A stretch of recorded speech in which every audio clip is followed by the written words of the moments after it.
जब रुद्र ने प्रिया को कार में खींच लिया तो वह उसे लेकर चला गया। जब यह दृश्य इमारत के नीचे खड़े लोगों ने देखा तो वे स्तब्ध रह गए, क्योंकि वे यह नहीं समझ पाए कि आखिर हो क्या रहा है। जो एक सामान्य प्रस्ताव होना चाहिए था, वह सबके सामने एक अपहरण में बदल गया। अगर प्रिया के कर्मचारियों को रुद्र की पहचान न होती तो शायद देखने वाले पुलिस को फोन कर देते। रुद्र, तुम क्या करने जा रहे हो? कार रोको और मुझे बाहर निकलने दो, वरना मैं पुलिस को बुला लूंगी। प्रिया, जो आगे की सीट पर बैठी थी, चिल्लाई, क्या तुम थोड़ी शांत होकर मेरी बात सुन सकती हो? रुद्र ने गाड़ी चलाते हुए बिना कोई भाव दिखाए जवाब दिया, हाँ। प्रिया ने गहरी सांस ली और धीरे से कहा, मुझे ऑफिस में आज बहुत जरूरी मीटिंग अटेंड करनी है। मैं अपना समय तुम पर बर्बाद नहीं कर सकती। मैं भी समय बर्बाद नहीं करना चाहता। अगर तुम शांत होकर मेरी बात सुनो तो मैं तुरंत तुम्हें जाने दूंगा। रुद्र ने हल्के स्वर में कहा, ठीक है, अब तो कार रोक दो, मैं तुम्हें अपनी बात कहने का समय दूंगी। प्रिया ने झुकते हुए कहा, क्या पक्का? रुद्र ने आश्चर्य से पूछा। हाँ, लेकिन मैं सिर्फ 10 मिनट दूंगी। अगर तुमने 10 मिनट में कुछ साबित नहीं किया तो मैं पुलिस को बुला लूंगी। हालांकि प्रिया को विश्वास नहीं था कि रुद्र फोटो का कोई स्पष्ट जवाब देगा, लेकिन अगर उसने समझौता न किया तो रुद्र उसे कहीं और ले जा सकता था। इसीलिए उसने समझौता कर लिया। ठीक है, रुद्र ने सिर हिलाया और गाड़ी को सड़क किनारे रोक दिया। अब जो भी कहना है कहो, प्रिया ने ठंडी आवाज में कहा। तुमने जो फोटो स्कूल में देखे थे वे सब फर्जी थे। किसी ने जानबूझकर उन्हें फोटोशॉप किया था ताकि मुझे फंसाया जा सके, रुद्र ने गंभीरता से कहा। और? प्रिया ने अविश्वास से पूछा। मुझे पता है तुम मेरी बात पर यकीन नहीं करोगी, लेकिन मैं सबूत दे सकता हूं। यह कहते हुए उसने लिली का लिखा हुआ एक कबूलनामा पत्र प्रिया को थमा दिया। यह क्या है? प्रिया ने हैरानी से पूछा। जब पढ़ोगी तो पता चलेगा, रुद्र ने जवाब दिया। प्रिया ने उस चिट्ठी को पढ़ना शुरू किया। कुछ मिनट बाद प्रिया ने हैरानी से पूछा, इस चिट्ठी के मुताबिक ये सारे फोटो तुम्हारी एक्स गर्लफ्रेंड ने फोटोशॉप किए थे और जानबूझकर स्कूल में लगाए गए थे, है ना? हाँ, रुद्र ने सिर हिलाया। प्रिया ने उस चिट्ठी को देखा और तिरस्कार से कहा, रुद्र, क्या तुम मुझे इतना मूर्ख समझते हो? क्या मुझे सिर्फ एक चिट्ठी दिखाकर यकीन दिलाना चाहते हो? इस चिट्ठी के अलावा मेरे पास एक रिकॉर्डिंग भी है, अपनी एक्स गर्लफ्रेंड के साथ हुई बातचीत की, रुद्र ने कहा और अपना फोन निकालकर रिकॉर्डिंग चला दी। ये वही ऑडियो था जो उसने साक्षी से मुलाकात के समय रिकॉर्ड की थी, लेकिन उसने इस रिकॉर्डिंग को एडिट कर दिया था ताकि उसकी असली पहचान छिपी रहे और प्रिया को सच भी पता चल जाए। कुछ मिनट बाद प्रिया ने वह रिकॉर्डिंग पूरी सुनी और उसका चेहरा हैरानी से भर गया। अब जब सिर्फ चिट्ठी नहीं बल्कि बातचीत का सबूत भी था तो प्रभाव अलग था। क्या यह सब वाकई तुम्हारी एक्स गर्लफ्रेंड ने किया? प्रिया ने अविश्वास से पूछा। तुमने अभी रिकॉर्डिंग सुनी है? यह सब कुछ साक्षी ने खुद किया था, इसमें मेरा कोई हाथ नहीं और असली पीड़ित मैं हूं, रुद्र ने गंभीरता से कहा। लेकिन वो ऐसा क्यों करेगी? अगर यह सब उजागर होता तो उसका भी नुकसान होता। प्रिया को यह बात समझ नहीं आ रही थी। रुद्र को अच्छी तरह पता था कि साक्षी ने यह सब पैसों के लिए किया था, लेकिन वह यह बात प्रिया को नहीं बता सकता था क्योंकि इससे उसकी पहचान उजागर हो जाती। इसलिए उसने बस इतना कहा, साक्षी ने यह सब मुझसे पैसे ऐंठने के लिए किया। पैसों के लिए? प्रिया का चेहरा और भी उलझन भरा हो गया। हाँ, उसे हमारे रिश्ते के बारे में पता चल गया था और यह भी कि तुम मुझे हर महीने $20,000 देती हो, तो उसने पैसे ऐंठने के लिए यह सब प्लान किया, रुद्र ने समझाया। मैंने सोचा नहीं था कि वह ऐसा भी कर सकती है, प्रिया ने कहा। तुम उसे नहीं जानती, वह पैसों के लिए कुछ भी कर सकती है, रुद्र ने जल्दी से कहा और पूछा, अब क्या तुम मानती हो कि मैं निर्दोष हूं? प्रिया ने बिना कुछ कहे रुद्र की ओर देखा। अगर अब भी नहीं मानती तो मैं साक्षी को कॉल कर सकता हूं, रुद्र ने कहा और फोन उठाने लगा। अरे नहीं, इतनी परेशानी मत उठाओ, प्रिया ने हाथ बढ़ाकर उसे रोक दिया। तो क्या अब तुम मुझ पर विश्वास करती हो? रुद्र ने पूछा। ठीक है, अब मैं तुम्हें मानती हूं। प्रिया ने सिर हिलाया। बहुत बढ़िया। जब तुम मान गई हो तो क्या हम अब शादी का सर्टिफिकेट ले सकते हैं? रुद्र ने उत्साह से पूछा। प्रिया पहले ही रुद्र से वादा कर चुकी थी कि वह उसके साथ शादी का सर्टिफिकेट लेगी, लेकिन बीच में साक्षी की घटना हो गई। इसी वजह से जब रुद्र ने दोबारा शादी का सर्टिफिकेट लेने की बात की तो उसे लगा कि अब जबकि प्रिया ने उसे माफ कर दिया है तो उसे तुरंत यह मौका भुनाना चाहिए, क्योंकि कौन जानता है आगे क्या हो जाए। शादी का सर्टिफिकेट? जब प्रिया ने यह सुना तो वह कुछ पल के लिए चौंक गई। हाँ, क्या हमने शादी का सर्टिफिकेट लेने का वादा नहीं किया था? रुद्र ने उत्साह से कहा। मैंने वादा तो किया था, लेकिन तुम्हारी एक्स गर्लफ्रेंड की घटना के बाद मैंने अपना मन बदल लिया। प्रिया ने बिना कोई भाव दिखाए जवाब दिया। तुमने मन बदल लिया? रुद्र की आंखों में उलझन की लहर दौड़ गई। उसने भौहें सिकोड़ते हुए कहा, क्या मैंने तुम्हें सब कुछ समझा नहीं दिया था? साक्षी ही असली साजिश करता थी। उसने वो फोटोज एडिट किए थे और असल में मैं ही पीड़ित हूं। मैं जानती हूं कि तुम्हारी एक्स गर्लफ्रेंड ने ये सब किया और तुम असल में पीड़ित हो, लेकिन मुझे लगता है कि मैंने शादी का सर्टिफिकेट लेने का निर्णय बहुत जल्दी में ले लिया। मुझे लगा कि मैं तुम्हें ठीक से जानती ही नहीं, इसलिए अब मुझे कुछ समय चाहिए तुम्हें जानने के लिए, प्रिया ने मुस्कुराते हुए कहा। रुद्र यह सुनकर जड़ हो गया। उसे काफी निराशा हुई। वह तो आज ही शादी का सर्टिफिकेट लेना चाहता था, लेकिन ऐसा हो न सका। और सबसे बड़ी बात यह थी कि इसमें उसकी कोई गलती भी नहीं थी, फिर भी वह भुगत रहा था। अब यह मामला यहां तक पहुंच गया था कि प्रिया फिर से उसे परखना चाहती थी। अगर उसने परीक्षा पास की तो सब सही होगा, नहीं तो और झंझट। तो मैं ये टेस्ट पास कैसे करूं? रुद्र ने निराश होकर पूछा। ये तो मेरे मूड पर निर्भर करेगा, लेकिन तुम्हें अच्छा प्रदर्शन करना होगा। अगर सब अच्छा लगा तो हम शादी का सर्टिफिकेट ले लेंगे। असल में प्रिया शादी का रजिस्ट्रेशन टाल रही थी, क्योंकि उसे लगा कि वह रुद्र को ठीक से जानती नहीं थी। अगर अभी शादी कर ली तो आगे दिक्कतें हो सकती थीं। प्रिया ने पहले शादी के लिए हाँ इसलिए की थी क्योंकि उस दिन रुद्र ने उसकी कंपनी की बड़ी समस्या हल की थी और वह भावुक हो गई थी। लेकिन अब जब वह शांत हो चुकी थी, उसे यह निर्णय जल्दीबाजी में लिया गया लगा। रुद्र ने निराश होकर प्रिया की ओर देखा। वह समझ चुका था कि जबरदस्ती कुछ नहीं हो सकता, क्योंकि विरासत के अनुबंध में यह स्पष्ट था कि उसे प्रिया से शादी भी करनी थी और उसके प्यार को भी जीतना था, वह भी दिल से। ठीक है, अगर तुम अभी शादी का रजिस्ट्रेशन नहीं करना चाहती हो तो मैं तुम्हारी बात का सम्मान करता हूं। जब तुम्हारा मन बदले तब मुझे बताना, रुद्र ने शांत स्वर में कहा और कार का दरवाजा खोलकर उतरने की तैयारी की। आखिर वह आज केवल तस्वीरों के बारे में सफाई देने आया था। अब जब सब साफ हो चुका था तो उसके रुकने की कोई जरूरत नहीं थी। रुद्र, प्रिया ने उसे जाते देखा और तुरंत पुकारा। रुद्र चौंका। उसने मुड़कर पूछा, क्या हुआ? क्या तुम जा रहे हो? प्रिया ने संकोच के साथ अपने होंठ काटते हुए पूछा। हाँ, मैं आज सिर्फ तस्वीरों के बारे में सफाई देने आया था। अब जब गलतफहमी दूर हो गई है तो मैं तुम्हें काम से नहीं रोकूंगा। असल में, प्रिया ने नर्म स्वर में कहा, मैंने कहा था कि मैं तुम्हें थोड़ा समय तक परखूंगी।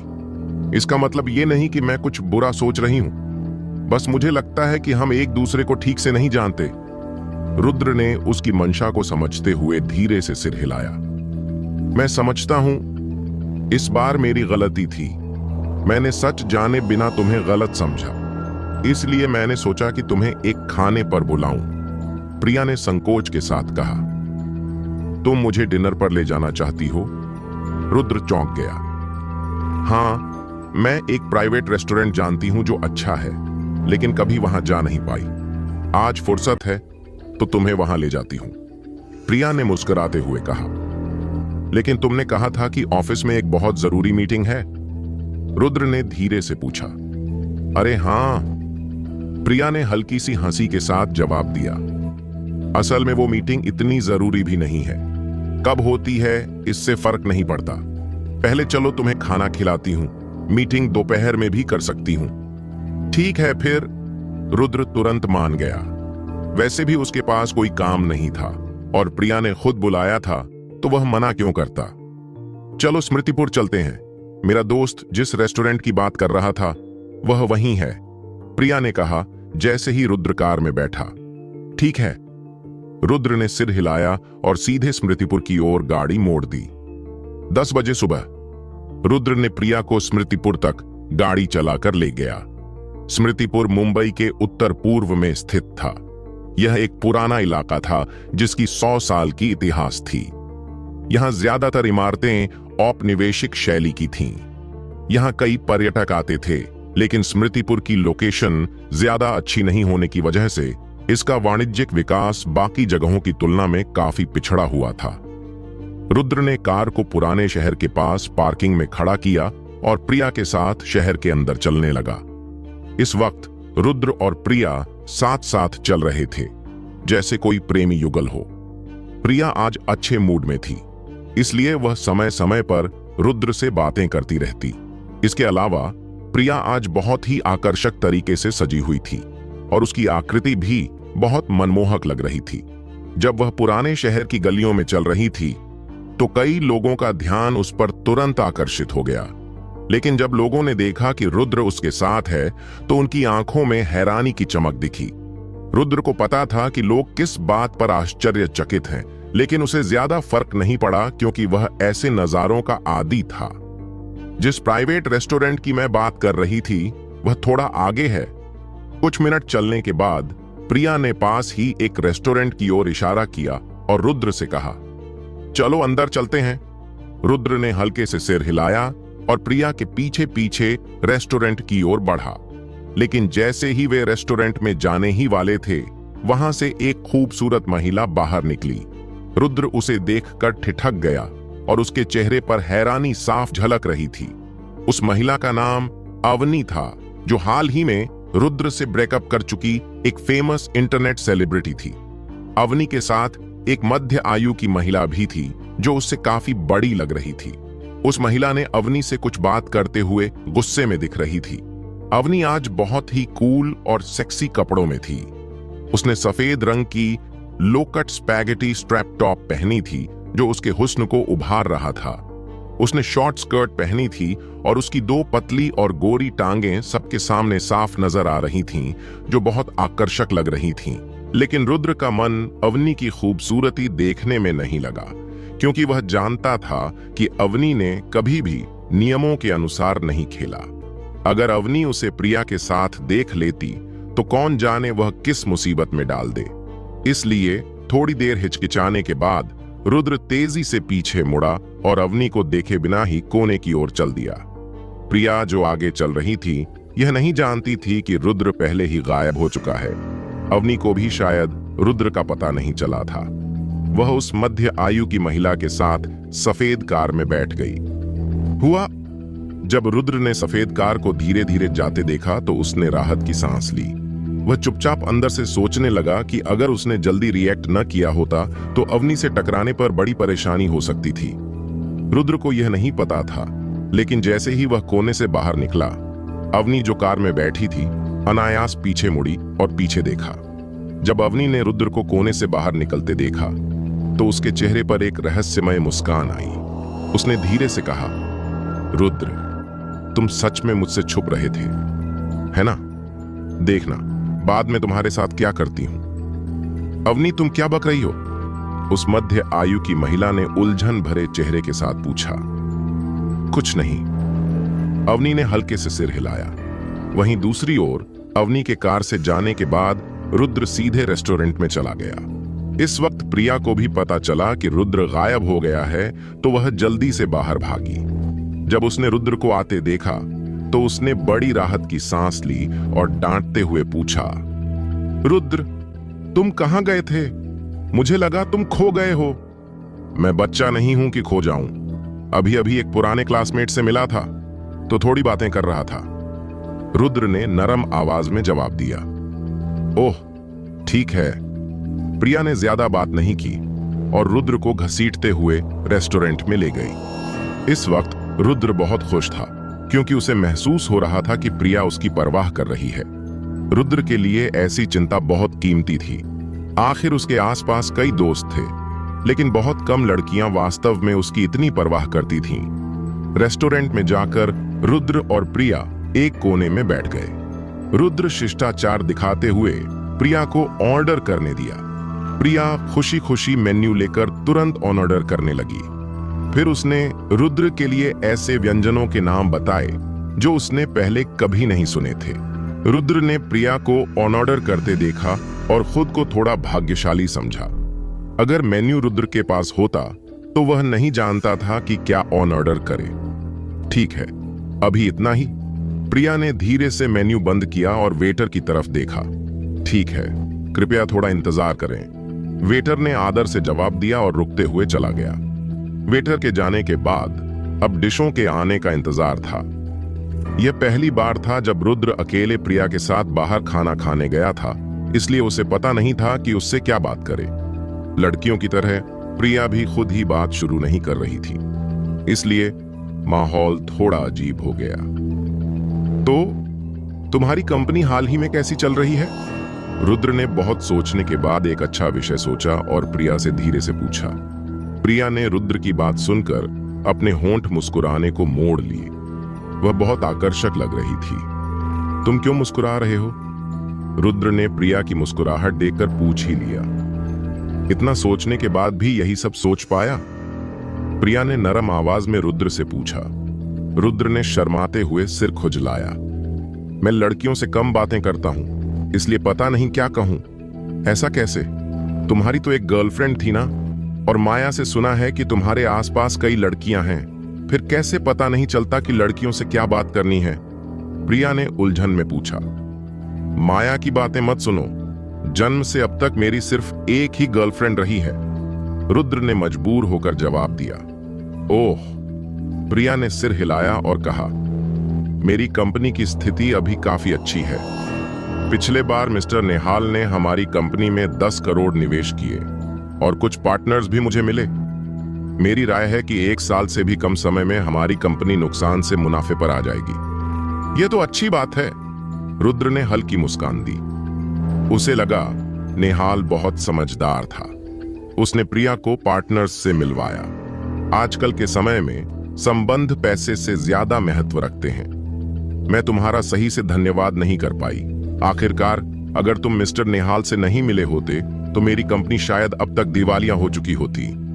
प्रिया ने रुद्र को देखकर नरम आवाज में कहा। धन्यवाद देने की क्या बात है? तुम मेरी मंगेतर हो, इसलिए तुम्हारी मदद करना मेरा फर्ज है। रुद्र ने बिना ज्यादा मतलब निकाले जवाब दिया। जब प्रिया ने यह सुना तो उसका चेहरा लाल हो गया। वह जवाब नहीं दे पाई। तभी रुद्र का फोन बजा। रुद्र ने फोन निकाला और देखा कि कॉल मिस्टर नेहाल से आ रही थी। नेहाल का कॉल देखकर रुद्र ने जल्दी से खड़े होकर प्रिया से कहा, मैं एक कॉल ले रहा हूं। ठीक है, प्रिया ने हल्के से सिर हिलाया। रुद्र ने अपना फोन उठाया और रेस्टोरेंट के वॉशरूम की ओर बढ़ गया। लेकिन जैसे ही रुद्र वॉशरूम में गया, एक सेक्सी और आकर्षक लड़की रेस्टोरेंट में दाखिल हुई। लड़की ने अंदर आते ही एक नजर चारों तरफ डाली और फिर सीधा प्रिया की ओर देखा। रुद्र की मंगेतर? लड़की हल्के से मुस्कुराई और फिर हील्स की आवाज के साथ प्रिया की ओर बढ़ गई। वॉशरूम में रुद्र ने फोन उठाया। हेलो? रुद्र ने हल्की आवाज में पूछा। नेहाल ने मुस्कुराते हुए कहा, मिस्टर रुद्र, आप अभी कहां हैं? मैं स्मृतिपुर में हूं। कोई खास बात? रुद्र किसी भी तरह की औपचारिक बातों के मूड में नहीं था। नेहाल ने धीरे से कहा, मिस्टर रुद्र, आज रात एम्पायर वर्ल्ड कॉरपोरेशन की तरफ से एक भोज का आयोजन किया गया है। आपकी कंपनी के सभी सीईओ वहां होंगे। मुंबई के कुछ प्रसिद्ध व्यवसायी भी आएंगे। मुझे लगता है अब समय आ गया है कि आप उन लोगों से मिलें जिन पर आपने चेयरमैन की विरासत के तहत भरोसा किया है। रुद्र को पता था कि पुराने चेयरमैन ने देश में जो बिजनेस साम्राज्य खड़ा किया था उसमें हर प्रमुख कंपनी में हिस्सेदारी थी और उन्हें संभालने के लिए बहुत से लोगों की जरूरत थी। वे सीईओ जिनकी बात नेहाल कर रहे थे वही थे जो वास्तव में इन कंपनियों को संभालते थे, लेकिन उन्हें रुद्र से मिलने का अवसर कभी नहीं मिला। रुद्र ने थोड़ी देर सोचकर ठंडे स्वर में कहा, मुझे उनसे मिलने की जरूरत नहीं है, तुम मिल लो। उसे पता था कि वहां जाकर उसे केवल चापलूसी ही सुननी पड़ेगी, इसलिए उसे कोई दिलचस्पी नहीं थी। निहाल ने समझाते हुए कहा, ऐसा नहीं चलेगा मिस्टर रुद्र। जब से लोगों को पता चला है कि आपने कंपनी की विरासत संभाली है, वे आपसे मिलने को उत्सुक हैं। अगर वे अनजाने में आपको नाराज कर दें तो मुश्किल हो सकती है। इसके अलावा जो लोग इस भोज में आ रहे हैं वे हमारी कंपनी की रीढ़ हैं। ठीक है, मैं आ जाऊंगा। भोज कहाँ है और कब है? रुद्र ने थोड़े झुंझलाए हुए स्वर में कहा। आज रात 8 बजे, फेरी लेक रिजॉर्ट, मुंबई में। नेहाल ने मुस्कुराकर जवाब दिया। ठीक है, मैं आ जाऊंगा। रुद्र को पता था कि अगर उसने हाँ नहीं कहा तो नेहाल पीछा नहीं छोड़ेगा। क्या मैं किसी को भेज दूं आपको लेने के लिए? नेहाल ने पूछा। नहीं, मुझे पता है रिसॉर्ट कहाँ है, मैं खुद ही चला जाऊंगा, रुद्र ने ठंडे स्वर में कहा और कॉल काट दी।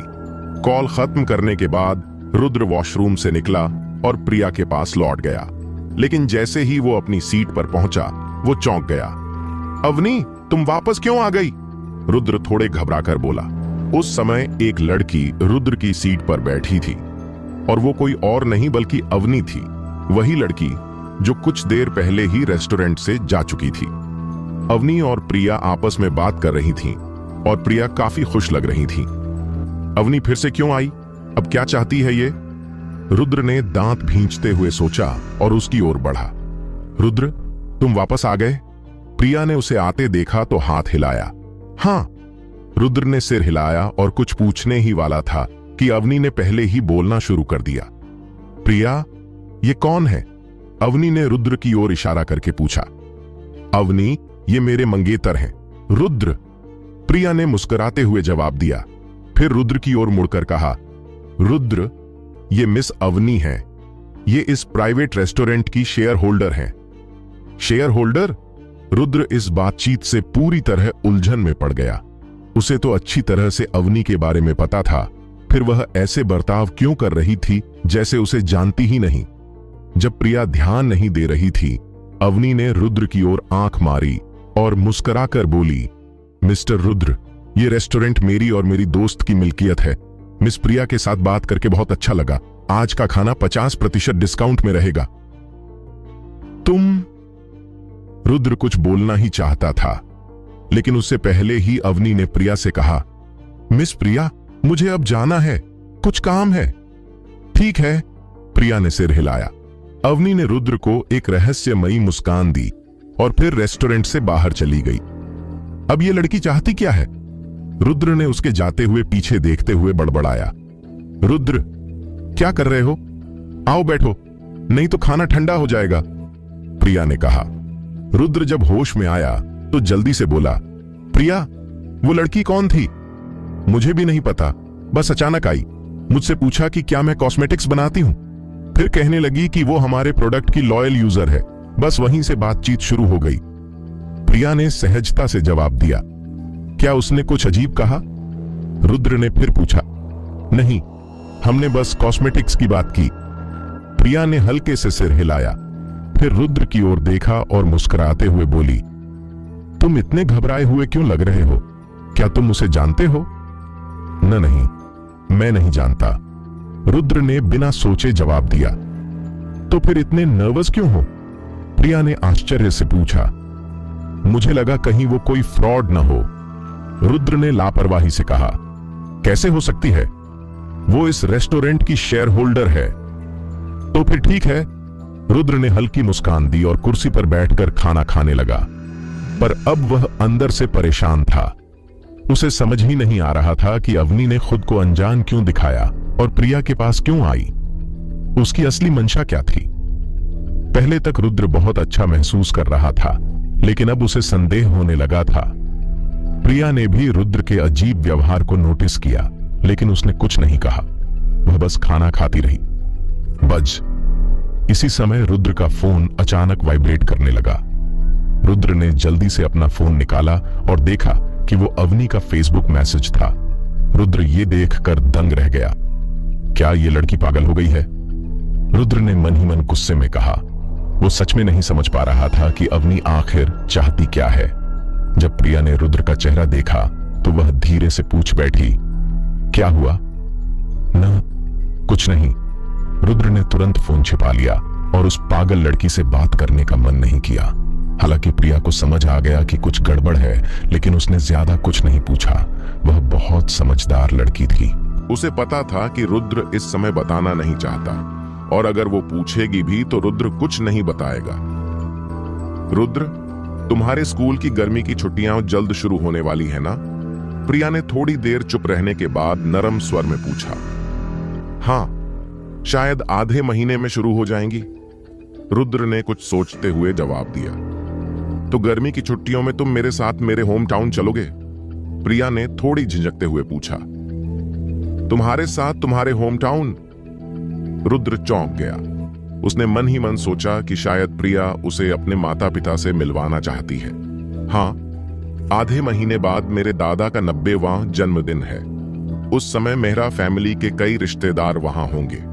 तुम मेरे मंगेतर हो, इसलिए मुझे लगा तुम्हें भी साथ चलना चाहिए। प्रिया ने धीरे से समझाया। तुम्हारे दादा मुंबई में नहीं रहते? रुद्र ने हैरानी से पूछा। बिल्कुल नहीं, मेरे दादा हमेशा से ही अपने गांव में रहते हैं। उनके 4 बेटे और 4 बेटियां हैं, लेकिन सिर्फ मेरे माता पिता ही मुंबई में रहते हैं। बाकी सब दुनिया के अलग अलग हिस्सों में हैं। आमतौर पर मेरे पापा का अपने भाइयों और बहनों से ज्यादा संपर्क नहीं रहता, बस दादा के जन्मदिन पर ही सब आते हैं। मैंने भी बचपन से अब तक उन्हें 10 बार से ज्यादा नहीं देखा होगा। प्रिया ने धीरे से कहा। ओह, समझ गया। रुद्र ने समझते हुए सिर हिलाया और फिर मुस्कुरा कर कहा, मुझे नहीं लगा था कि तुम्हारा परिवार इतना बड़ा होगा। हाँ, इस बार मेरे दादा का 90वां जन्मदिन है, तो मेरे चाचा, मौसी, यहां तक कि मेरे दादा के भाई बहन भी आएंगे। ये बहुत बड़ा फैमिली गैदरिंग होगा। प्रिया रुद्र को देखते हुए बोली। प्रिया की बात सुनकर रुद्र के चेहरे पर हल्की चिंता छा गई, क्योंकि रुद्र अभी तक अपनी असली पहचान प्रिया को नहीं बता सका था। अगर वह उसके साथ उसके होम टाउन गया तो मेहरा फैमिली की नजर में वह एक गरीब लड़का ही होगा।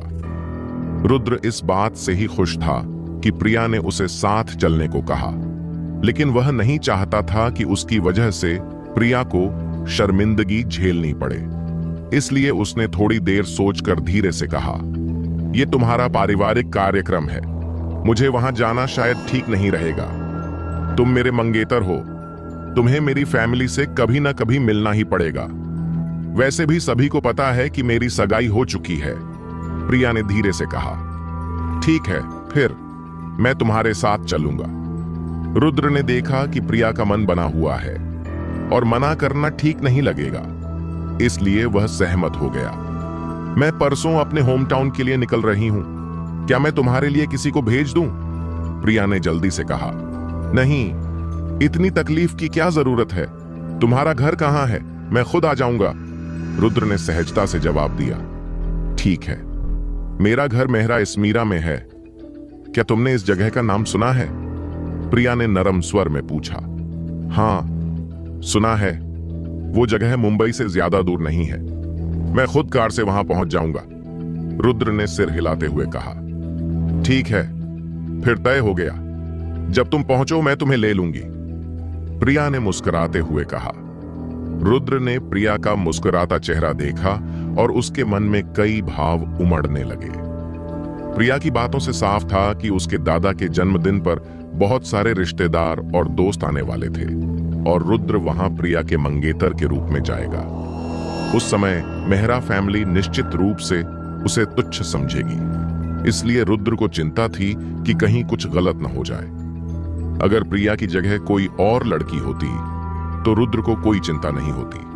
अगर जरूरत पड़ती तो वह अपनी असली पहचान उजागर कर देता, क्योंकि एक बार अगर रुद्र ने अपनी पहचान बता दी तो कोई भी समस्या नहीं रह जाती। लेकिन यहां बात प्रिया की थी और उसके सामने ये सब करना थोड़ा मुश्किल था। अच्छा रुद्र, ग्रेजुएशन के बाद का क्या प्लान है तुम्हारा? प्रिया ने तभी पूछा। क्या प्लान है? रुद्र ने यह सुनकर थोड़ी देर चुप्पी साध ली और उसकी आंखों में हल्की उलझन झलकने लगी। पुरानी बातों को याद करते हुए उसने सोचा, ग्रेजुएशन के बाद वह कोई अच्छी नौकरी करना चाहता था, फिर पैसे बचाकर मुंबई में एक घर खरीदना और फिर साक्षी से शादी करना चाहता था। लेकिन अब जब उसे 10 ट्रिलियन की संपत्ति विरासत में मिल चुकी थी तो पैसों की कोई कमी नहीं थी। साक्षी ने भी पैसों के कारण उसे धोखा दिया था, इसलिए अब उसे समझ नहीं आ रहा था कि आगे क्या करना है। मैंने अब तक नहीं सोचा कि मुझे आगे क्या करना है, रुद्र ने प्रिया को देखते हुए थोड़ी झिझक से कहा। अगर तुमने कुछ नहीं सोचा तो क्यों ना तुम ग्रेजुएशन के बाद मेरी कंपनी में काम कर लो। हम दोनों मिलकर इस कॉस्मेटिक कंपनी को संभाल सकते हैं। इससे जो कमाई होगी वह हमारी जिंदगी के लिए काफी होगी, प्रिया ने मुस्कुराकर कहा। रुद्र ने प्रिया की तरफ देखा। उसके चेहरे पर भावुकता की झलक थी। उसे विश्वास नहीं हो रहा था कि प्रिया उनके भविष्य की योजना तक बना चुकी है। रुद्र ने तो कभी इन बातों के बारे में सोचा ही नहीं था, इसलिए उसे अब थोड़ा अपराध बोध हो रहा था। प्रिया उससे इतना प्यार करती थी, पर वो अपनी पहचान उससे छिपा रहा था। रुद्र को लगने लगा कि प्रिया जैसी लड़की से मिलना शायद उसके पिछले जन्म के अच्छे कर्मों का फल है। इस भौतिकतावादी दुनिया में ऐसी लड़की मिलना जो आपके गरीब या असफल होने की शिकायत न करे, बहुत दुर्लभ है।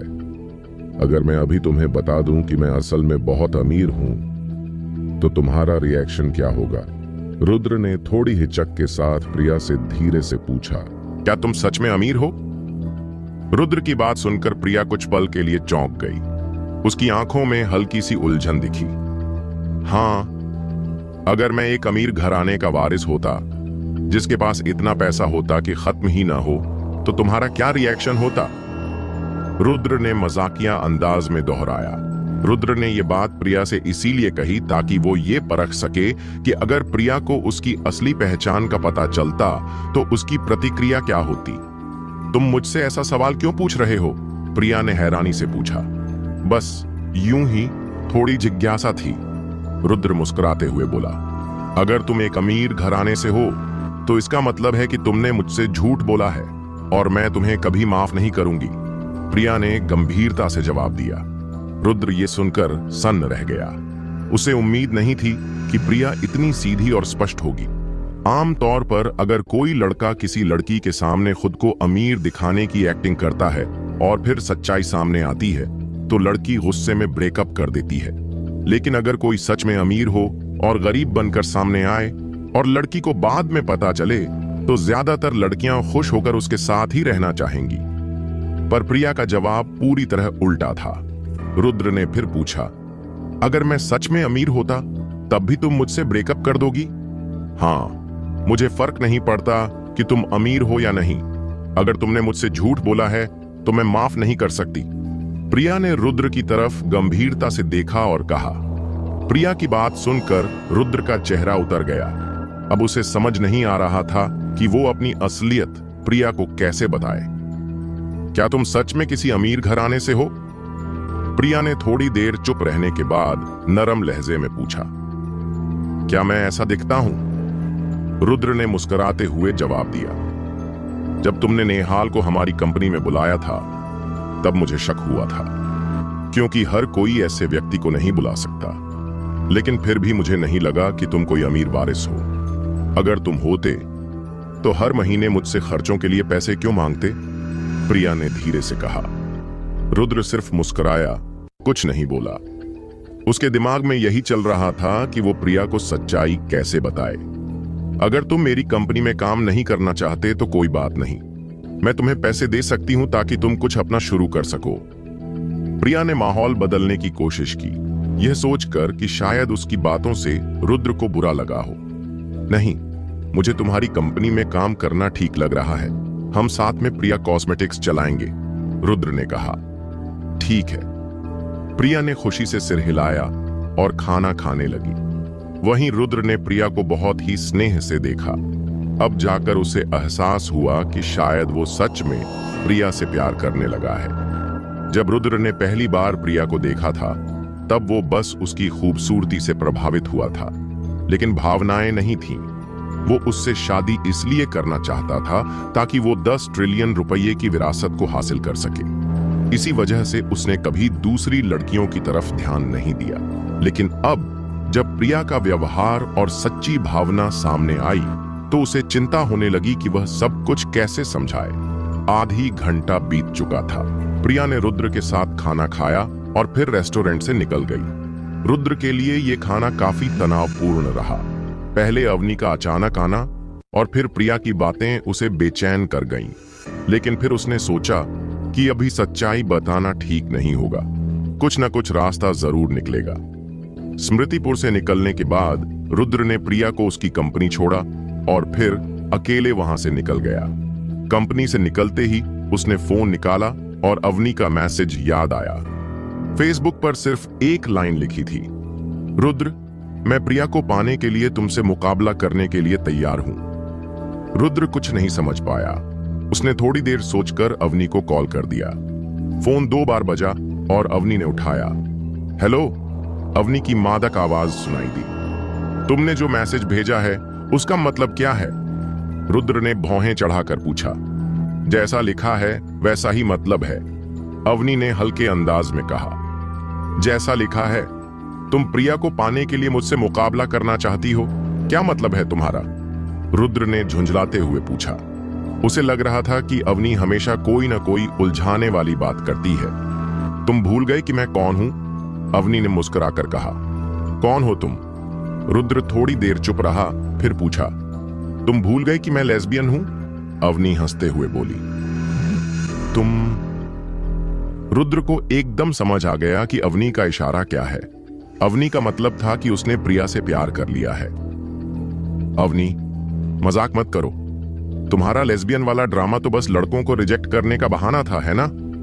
रुद्र ने झल्ला कर कहा। किसने कहा कि मैं झूठ बोल रही थी? अवनी ने हल्के अंदाज में कहा। रुद्र, सच बताऊं तो मैं बाइसेक्सुअल हूं। कभी लड़के अच्छे लगते हैं, कभी लड़कियां। और अब मुझे तुम्हारी मंगेतर से प्यार हो गया है। अब मैं क्या करूं? अगर प्यार हो गया है तो प्रपोज कर दो। वैसे भी प्रिया तुम्हारे साथ तो कभी नहीं होगी, रुद्र ने बुझे मन से कहा और कॉल काटने ही वाला था। तुम्हें डर नहीं कि मैं तुम्हारी मंगेतर को तंग करूंगी? अवनी ने तुरंत पूछा। जो करना है करो, रुद्र ने झुंझला कर कहा और कॉल काट दी। उसे लग रहा था कि अवनी सिर्फ मजाक कर रही है। हालांकि वो खुद को लेस्बियन कहती रही है, लेकिन रुद्र ने कभी ऐसा महसूस नहीं किया। और अगर अवनी लेस्बियन है भी तो प्रिया नहीं है, इसलिए उसे कोई चिंता नहीं थी। दूसरी तरफ जब अवनी ने देखा कि रुद्र ने कॉल काट दी है तो उसके चेहरे पर गुस्सा आ गया। उसने होंठ काटते हुए कहा, रुद्र, अब देखना, अगर प्रिया को नहीं जीत पाई तो तुम दोनों का रिश्ता जरूर बर्बाद कर दूंगी। शाम के 6 बजे रुद्र एक टैक्सी लेकर फेरी लेक रिजॉर्ट पहुंचा। फेरी लेक रिजॉर्ट मुंबई का एक बहुत प्रसिद्ध रिसॉर्ट था। इसमें एक खुला हॉट स्प्रिंग, एक मनोरंजन पार्क, केटीवी, नाइट क्लब और कई मनोरंजन स्थल शामिल थे। यहां मनोरंजन की लागत भी बहुत अधिक थी।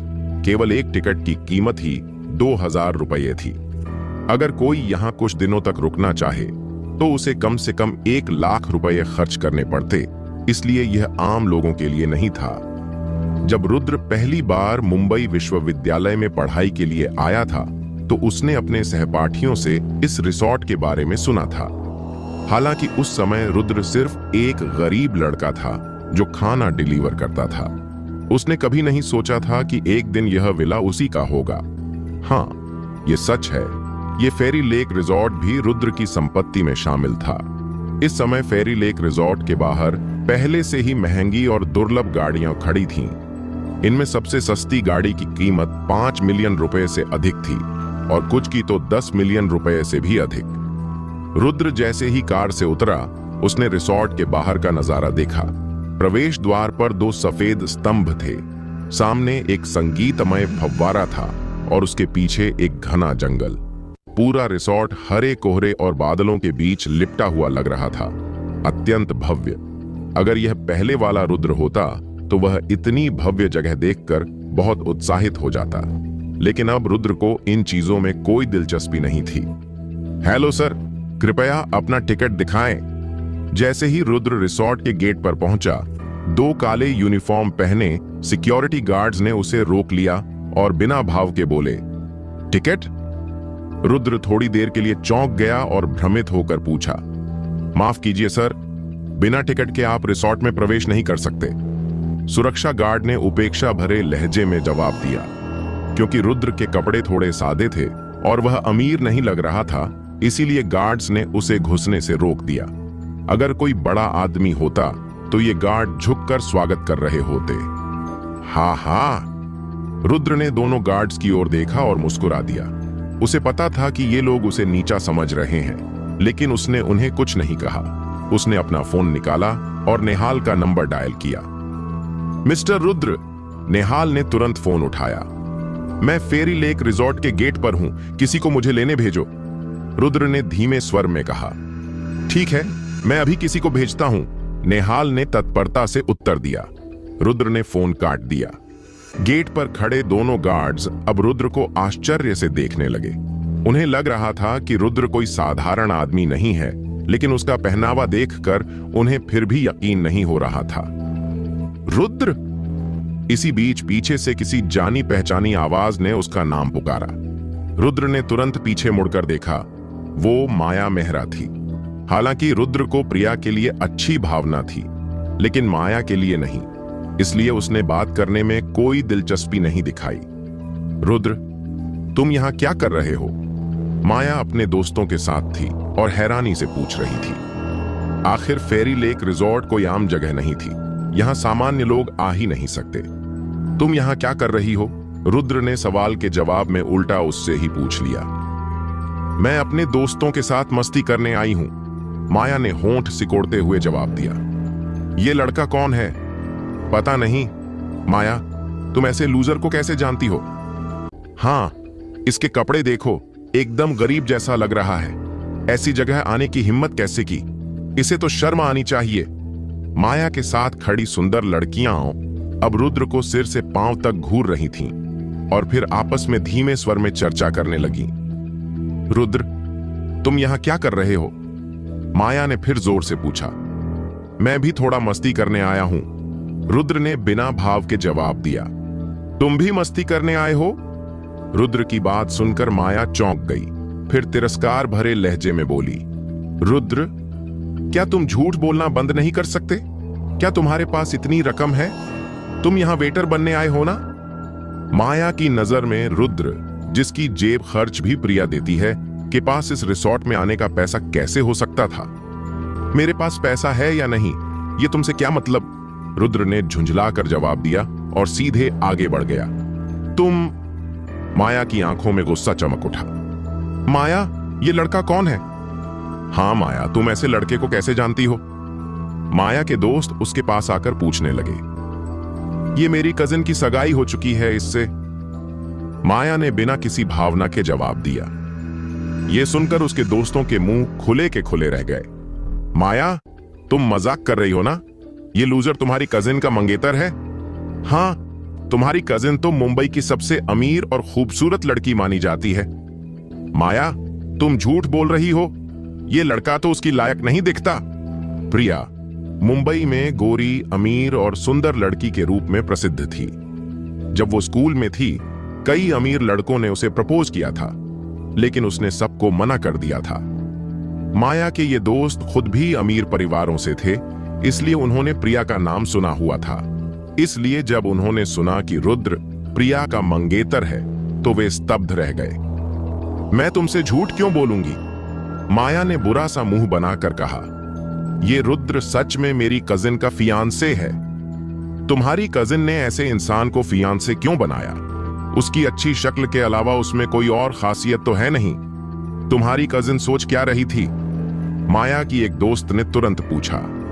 असल में रुद्र बस थोड़ा गरीब है, बाकी मामलों में वो काफी अच्छा है। किसी वजह से माया, जो हमेशा रुद्र को नीचा समझती थी, अब उसकी तारीफ करने लगी थी। शायद इसका कारण यह था कि पिछले बार रुद्र ने प्रिया की कंपनी के लिए एक निवेशक ढूंढा था, जिससे माया की राय थोड़ी बदल गई थी। हालांकि इससे यह सच नहीं बदला कि माया रुद्र को अभी भी एक गरीब लड़का ही समझती थी। बस अब वो उसे उतना बुरा नहीं लग रहा था। मुझे तो उसमें कुछ अच्छा नजर नहीं आता। इमॉर्टल लेक मैनर आज बंद है, फिर भी वो अंदर जाने की कोशिश कर रहा है। जरूर उसके दिमाग में कुछ गड़बड़ है, माया की एक दोस्त ने नाक सिकोड़ते हुए कहा। बिल्कुल सही, आज मैनर में एक कंपनी का भोज हो रहा है। वो वहां क्यों जा रहा है?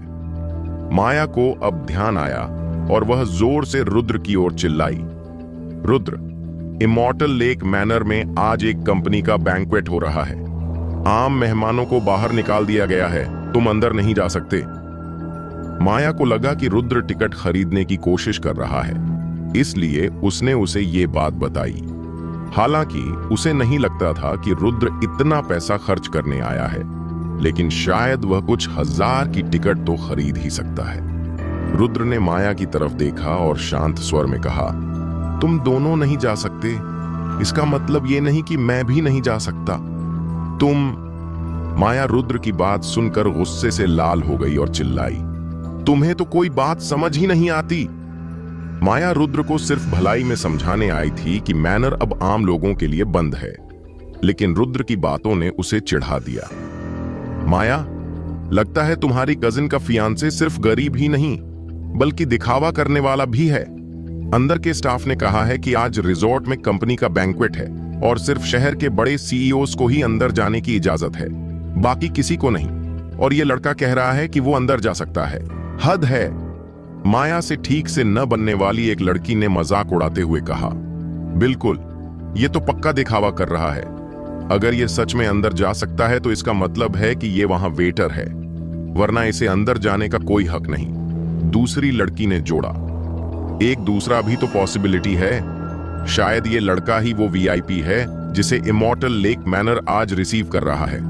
माया के पास खड़ी एक लड़की ने तंज कसा। हा हा हा हा। आसपास की सभी लड़कियां जोर जोर से हंस पड़ी। उनके चेहरे पर तिरस्कार साफ था। साफ था कि कोई भी लड़की रुद्र को मैनर का वीआईपी नहीं मान रही थी। सबने इसे मजाक ही समझा। माया ने सबकी हंसी सुनी तो उसे अजीब सा महसूस हुआ।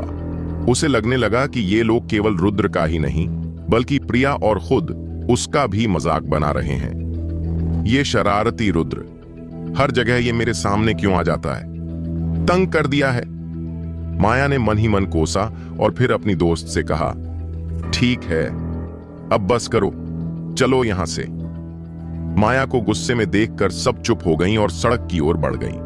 इधर रुद्र मैनर के गेट पर खड़ा शांत भाव से नेहाल के आदमियों का इंतजार कर रहा था।